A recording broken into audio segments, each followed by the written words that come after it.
Hello everyone. आज हम class 7 का जो हमारा चैप्टर नंबर 4 है जो हमने डिस्कस कर लिया था, the word of metals and non metals, आज हम उसके क्वेश्चन आंसर डिस्कस करते हैं। तो सबसे पहला है हमारा कि इसमें आपको 2-3 क्वेश्चन कुछ ऐसे दिए गए एमसीक्यू बेस्ड, ठीक है। तो पहले है हमारा इसमें, which metal is commonly used to make food packaging materials as it is cheaper and its thin sheets can be folded easily into any shape। ठीक है, आपने देखा होगा कि खाना हम फॉइल आती है ना, एक सीट बनी हुई, तो मेटल्स की होती है। तो कौन से मेटल्स की होती है जिससे हम खाने को क्या करते हैं, पैक करते हैं? तो इसका आंसर है आपका एल्यूमिनियम। किसकी होती है वो सीट्स? एल्यूमिनियम की। ठीक है, तो ये इसका आंसर है आपका इसमें एल्यूमिनियम।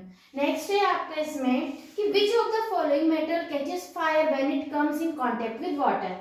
ऐसा कौन सा मेटल है जो आपका क्या कहता है, फायर कैच कर लेता है when it comes in contact with water, water के कांटेक्ट में आने से ही फायर कैच कर लेता है? तो इसका आंसर है आपका सोडियम। इसका आंसर क्या है आपका? सोडियम। ठीक है, तो नेक्स्ट है आपका इसमें, ये तो हो गया आपके एमसीक्यू बेस्ड थे आपके इसमें 2 क्वेश्चन।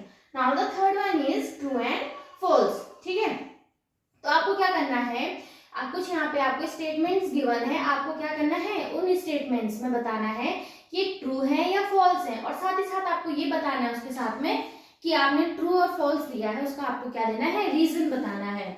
तो पहला है आज आपका इसमें कि aluminium and copper are the examples of non metals and used for making utensils and statues. तो ये हमारा स्टेटमेंट क्या है, फॉल्स है, गलत है।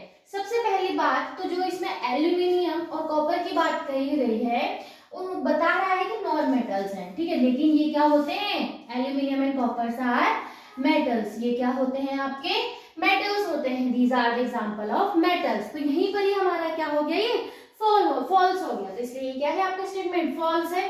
और इसका रीजन यही है कि aluminium and copper are metals, not non metals.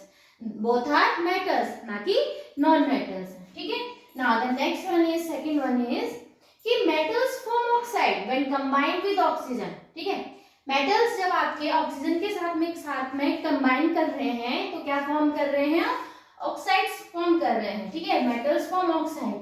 the solution of which turns blue litmus paper to red। ठीक है, किसको कन्वर्ट कर रहा है वो, ब्लू लिटमस पेपर को रेड में कन्वर्ट कर रहा है। ये आपका क्या है, यहाँ पे फॉल्स है। क्यों कि जो मेटल, ये स्टेटमेंट यहाँ तक तो सही है कि जो मेटल है वो ऑक्सीजन के साथ में कंबाइन कर रही है और मेटल के ऑक्साइड्स फॉर्म कर रही है।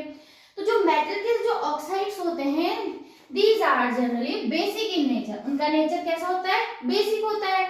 और जो बेसिक होता है वो क्या करते हैं, रेड लिटमस को ब्लू में कन्वर्ट करते हैं, ना कि ब्लू को रेड में कन्वर्ट करते हैं। तो आगे का जो स्टेटमेंट है वो क्या हो गया, फॉल्स हो गया।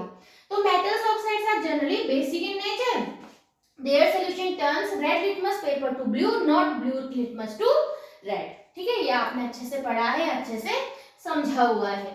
now the next one is oxygen is a non metal essential for respiration। ठीक है, ऑक्सीजन क्या है, एक नॉन मेटल है। ऑक्सीजन क्या है, एक नॉन मेटल है, जो कि सही है और जो कि हमारे रेस्पिरेशन में भी बहुत ज्यादा एसेंशियल है। ये क्या आपका ट्रू है। ठीक है, तो इसके लिए ये क्या है, इस रीजन ये हुआ कि ऑक्सीजन एक नॉन मेटल ही है, साथ ही साथ living beings need it for respiration। ठीक है, now the next one is copper vessels are used for boiling water because they are good conductor of electricity। ठीक है, स्टेटमेंट सही है कि जो कॉपर है वो आपके किसके लिए यूज हो रहे हैं, बॉइलिंग वाटर को बॉईल करने के लिए। और जहां पे बॉईल की बात हो रही है तो वहां पे क्या आना चाहिए था, हीट की बात होनी चाहिए थी। किसकी बात होनी चाहिए थी, हीट की। लेकिन यहाँ पे इसने क्या कहा, गुड कंडक्टर्स ऑफ इलेक्ट्रिसिटी, जो कि क्या हो गया, ये आपका स्टेटमेंट फॉल्स हो गया। तो रीजन क्या हुआ कि copper vessels are used for boiling water. ठीक है, सही है, because they are good conductor of heat. यहाँ पे क्या आना चाहिए था, आपका हीट आना चाहिए था। ठीक है, तो इसका रीजन ये हो गया है। Now the next one is, ये तो थे आपके ट्रू फॉल्स। नेक्स्ट क्वेश्चन है आपका, why are only a few metals suitable for making jewelry। ठीक है, कि कुछ ही मेटल्स होते हैं जो आपकी ज्वेलरी बनाने के लिए यूज होते हैं, ऐसा क्यों होते हैं? ठीक है, आपने समझा ही कि जो मेटल्स होते हैं मोस्ट मेलेबल एंड डक्टाइल होते हैं। ठीक है, आप उनको कितने से पतली शीट में कन्वर्ट कर सकते हैं और कितने से पतली वायर में आप उसको कन्वर्ट कर सकते हैं। तो only a few metals like gold, silver and platinum are suitable for making jewellery because they are shiny. क्या प्रॉपर्टी होती है उनकी, शाइनी होती है, यानी कि लस्ट्रस होते हैं, डू नॉट कोरोड इजीली, जल्दी से खराब नहीं होते हैं, can be shaped into thin sheets और वायर्स, ठीक है, थिन शीट में हम उसको इजीली कन्वर्ट कर सकते हैं, वायर्स में कन्वर्ट कर सकते हैं, कौन सी प्रॉपर्टी की वजह से, due to their malleability and ductility. यही रीजन है कि कुछ ही मेटल्स हैं जो आपके ज्वेलरी के लिए यूज हो रहे हैं। Now the next one is matching given है आपको यहाँ पे कि match the uses of metals and non metals, ठीक है, कुछ आपको मेटल्स और नॉन मेटल्स दिए गए हैं, उनके यूजेस को आपको क्या करना है, अरेंज करना है, मैच करना है, साथ ही साथ उनके नेम्स आपको जम्बल्ड में गिवन है, ठीक है।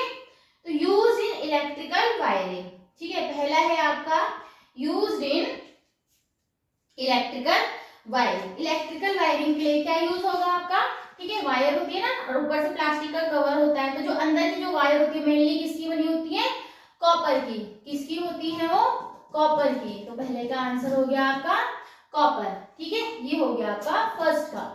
Now the next one is copper, ठीक है, मोस्ट मेलेबल एंड डक्टाइल, जिसकी हम ज्वेलरी बना रहे हैं, बात करी थी हमने, क्या हो गया, गोल्ड, क्या हो गया, गोल्ड, ये हो गया आपका सेकंड का आंसर।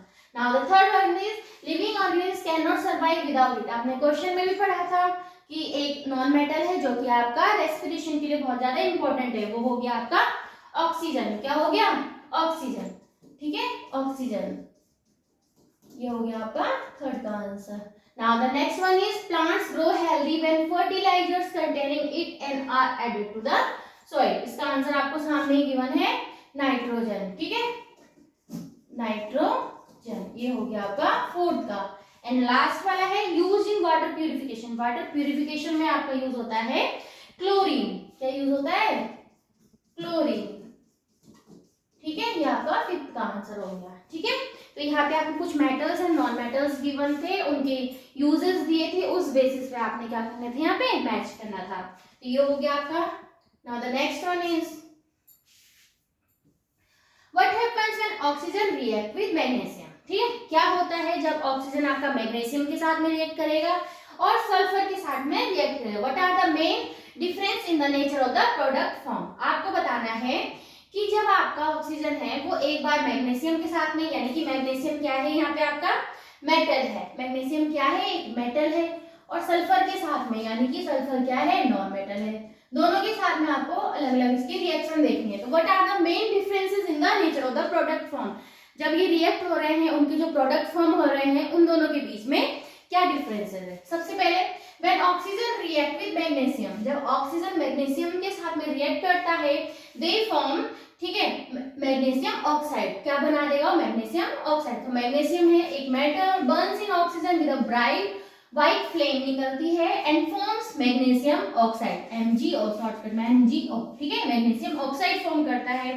और when oxygen react with sulphur, तो sulphur a non metal burn in oxygen with a blue flame, ठीक है, ब्लू फ्लेम आ रही है, and form sulphur dioxide on dissolving sulphur dioxide gas in water sulphurous acid is form, ठीक है। यहाँ पे हमारा बना मैग्नीशियम ऑक्साइड, यहाँ पे बना सल्फर डाइऑक्साइड, और जब हमने इसको वाटर में डिसॉल्व किया तो हमारा क्या बना, ये सल्फ्यूरस एसिड फॉर्म हुआ है। अब इन प्रोडक्ट के बीच में मैग्नीशियम ऑक्साइड और सल्फर डाइऑक्साइड के बीच में हम क्या देख लेंगे, डिफरेंसेस देख लेते हैं। तो मेन डिफरेंसेस क्या होंगे, तो मैग्नीशियम ऑक्साइड, ठीक है, जो मैग्नीशियम ऑक्साइड है आपने पहले भी पढ़ा कि वो क्या कैसा होता है नेचर में, बेसिक इन नेचर, ठीक है, that changes colour of red litmus to blue. और जो सल्फर डाइऑक्साइड है फ्रॉम अ नॉन मेटल है, इज एसिडिक इन नेचर, ठीक है, कैसा है, एसिडिक है, that changes colour of blue litmus to red. तो इनके बीच में यही डिफरेंस है कि जो मेटल के ऑक्साइड होंगे वो आपके कैसे होंगे नेचर में, बेसिक होंगे, और जो आपके नॉन मेटल के ऑक्साइड्स होंगे वो कैसे होंगे, वो होंगे आपके एसिडिक इन नेचर। और बाकी आपको पता ही है कि कौन सा लिटमस पेपर कब चेंज होगा।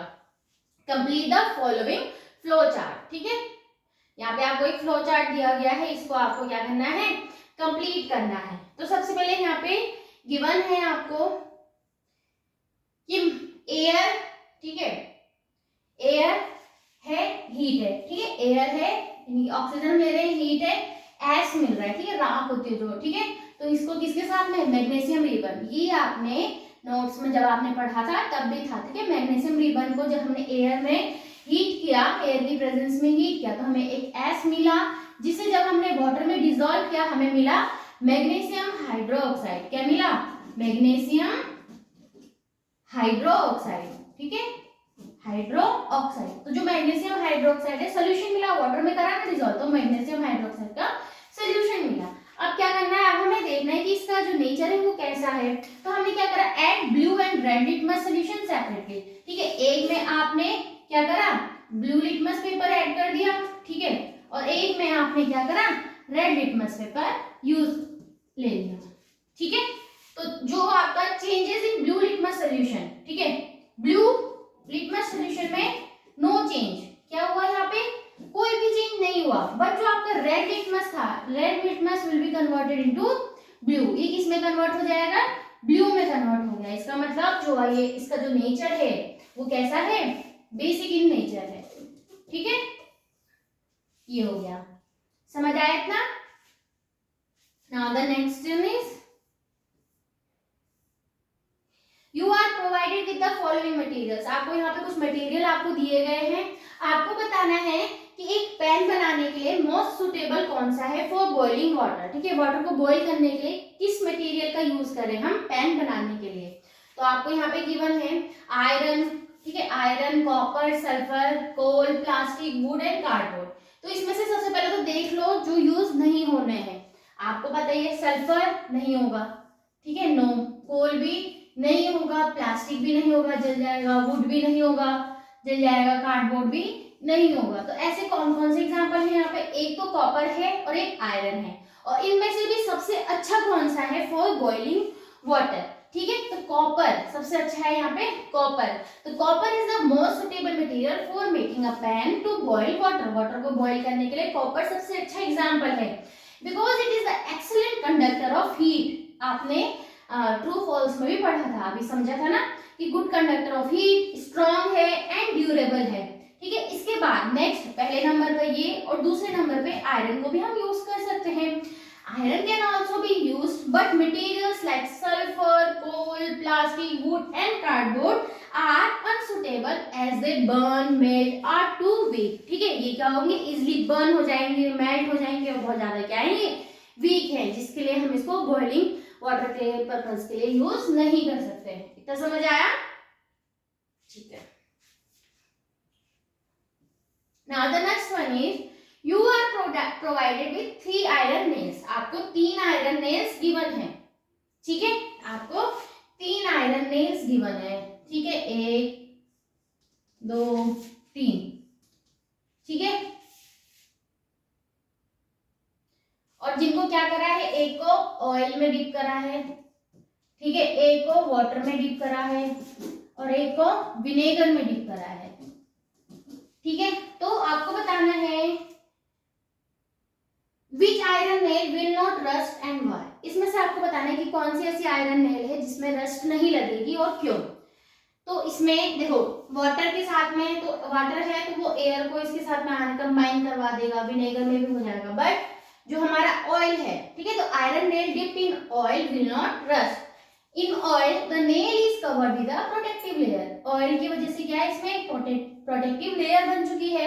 Oil does not let water और oxygen come in contact with the iron, so rusting is prevented. तो जो ऑयल की जो लेयर है ना, तो इसमें वाटर को आने देगी और ना ही एयर को इसमें पास होने देगी, जिसकी वजह से आयरन नेल इसमें रस्ट नहीं आएगा। ठीक है, now the next one is how do the different properties of metals and non-metals determine their uses in everyday life। ठीक है, एवरीडे लाइफ के लिए आपको मेटल्स और नॉन मेटल्स के यूजेस बताने हैं। ठीक है, मेटल्स के आप लोग ज्यादातर आपको पता ही है कि हम वायर्स बनाने के लिए यूज कर सकते हैं, ज्वेलरी के लिए यूज कर रहे हैं, यूटेंसिल, स्टेचूज, इन सब के लिए हम मेटल्स का यूज कर रहे हैं। और नॉन मेटल्स का भी हमारी लाइफ में बहुत ज्यादा इंपॉर्टेंट है। चलो देख लेते हैं। मेटल्स आर जनरली स्ट्रॉन्ग होते हैं, हार्ड होते हैं, मेलेबल होते हैं, डक्टाइल होते हैं, लस्ट्रस होते हैं, good conductor of heat and electricity होते हैं।